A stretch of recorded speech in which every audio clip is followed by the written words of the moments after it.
നമസ്കാരം, കേരള ന്യൂസിലേക്ക് സ്വാഗതം. ഞങ്ങളിപ്പോൾ നിൽക്കുന്നത് കൊല്ലം ചെമ്മാമുക്ക് ഇന്നലെ കൊലപാതകം നടന്ന സ്ഥലത്താണ്. ഭർത്താവ് പെട്രോൾ ഒഴിച്ച് തീ കത്തിച്ച സംഭവം വൈറലായിരുന്നു. ഇതിനെ സംബന്ധിച്ചുള്ള റിപ്പോർട്ടുമായിട്ട് ബന്ധപ്പെട്ടാണ് ഞങ്ങളിവിടെ നിൽക്കുന്നത്. അദ്ദേഹം എല്ലാ കാര്യങ്ങളും പോലീസിനോട് തുറന്നു പറഞ്ഞു എന്നാണ് അറിയാൻ കഴിയുന്നത്. അദ്ദേഹത്തെ പൊള്ളലൊന്നും ഏറ്റതായിട്ടുള്ള റിപ്പോർട്ടുകളില്ല. ആലപ്പുഴയിലെ കുട്ടികളുടെ മരണവും സംബന്ധിച്ച് ഞെട്ടലിൽ നിന്ന് മുക്തിയാകുന്നതിന് മുമ്പ് തന്നെയാണ് ഈ കൊലപാതകം ഇവിടെ അരങ്ങേറിയിരിക്കുന്നത്. കൊല്ലം ജില്ലയെ സംബന്ധിച്ചിടത്തോളം ഇത് ധാരാളം നാളുകളായിട്ട് ഇല്ലാതെ ഇരിക്കുകയായിരുന്നു. വീണ്ടും ഒരു കൊലപാതകം ആയിരിക്കുന്നു. ഇതുപോലെ തന്നെ ഈ സ്ഥലത്ത് തന്നെ ഒരു ബാങ്ക് മാനേജരെ കൊലപ്പെടുത്തിയ സംഭവം നേരത്തെ ഉണ്ടായി. അതായിരുന്നു ഇതിൻ്റെ ലാസ്റ്റിലുണ്ടായിരുന്നത്. ഇപ്പം വീണ്ടും ഒരു കൊലപാതകം നടന്നിരിക്കുന്നത് ഭാര്യയെ കൊലപ്പെടുത്തിക്കൊണ്ടാണ്. കുടുംബ വഴക്കിൻ്റെ തുടർന്നാണ് ഇത് സംഭവിച്ചതെന്നാണ് പറയുന്നത്.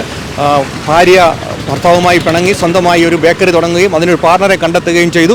ആ പാർട്ണറുമായി അവിഹിത ബന്ധമുണ്ട് എന്ന് ആരോപിച്ചുകൊണ്ടാണ് ഈ കൊലപാതകത്തിലേക്ക് ഇദ്ദേഹത്തിനെ നയിച്ചത്. അദ്ദേഹത്തിൻ്റെ സംശയത്തിൽ നിന്നാണ് ഇത് ഉടലെടുത്തത്.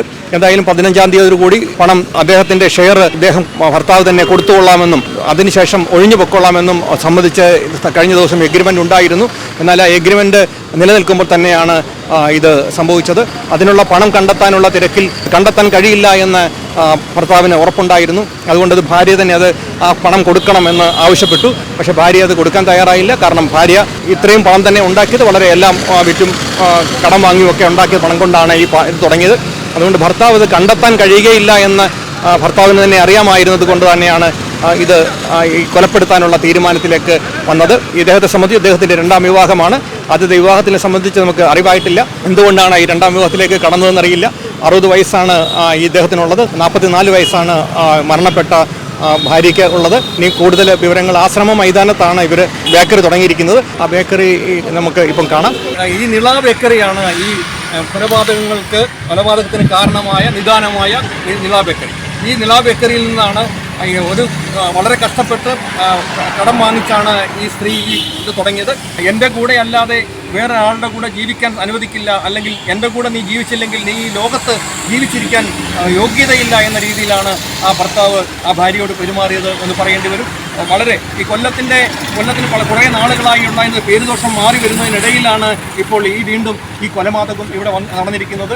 ഈ സ്ത്രീയെ ദാരുണമായി കൊലപ്പെടുത്തുവാൻ വേണ്ടിയിട്ട് വണ്ടി ഇവിടെ ഡോറിൻ്റെ സൈഡിലേക്ക് ഇടിച്ച് അവർ ഒരിക്കലും ഇറങ്ങി വന്ന് രക്ഷപ്പെടാത്ത വിധത്തിലാക്കി. അവർ ഗ്ലാസ് താത്ത സമയത്താണ് ഇദ്ദേഹം ബക്കറ്റിൽ കരുതി വെച്ചിരുന്ന പെട്രോൾ എടുത്ത് കെട്ടി ഒഴിക്കുന്നതും അതിനുശേഷം തീപ്പെട്ടിക്കൊള്ളി വരച്ചിട്ട് അദ്ദേഹം ഇറങ്ങി ഓടുകയും ചെയ്യുകയായിരുന്നു. അങ്ങനെ സോണി എന്ന് പറയുന്ന അവിടുത്തെ ജീവനക്കാരൻ്റെ കാലിലും കയ്യിലും പെട്രോൾ വീണിരുന്നു. അതുകൊണ്ട് അദ്ദേഹത്തിനും പൊള്ളയേറ്റുന്നു. അദ്ദേഹത്തിന് പരിക്ക് അത്ര ഗുരുതരമല്ല, ജീവനഹാനി എന്നുള്ളതില്ല.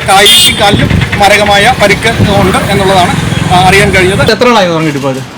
ഏകദേശം 1 മാസം. അത്രയേ ഉള്ളൂ. ഇവിടെ വന്ന് പണമൊന്നും ഉണ്ടാക്കിയില്ല പുള്ളി? നമ്മളറിയൊന്നും ഉണ്ടായിട്ടില്ല. നല്ലതായിട്ട് പോയിക്കൊണ്ടിരുന്ന അല്ലേ?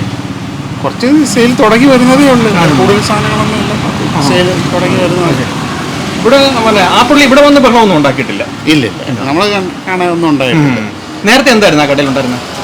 അവിടെ ഇങ്ങനെ അടഞ്ഞു ഒരിപ്പോൾ എടുത്തിട്ട് പകുതിയൊക്കെ കൊടുത്ത് എടുത്തതാണ്. അപ്പോൾ അത് പെട്ടെന്ന് ഗുരുക്കായി.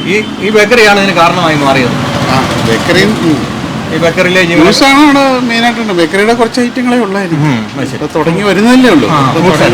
ഫ്രൂട്ട്സും ഉണ്ടായിരുന്നു, ജ്യൂസൊക്കെ ഉണ്ടായിരുന്നു. ജ്യൂസ്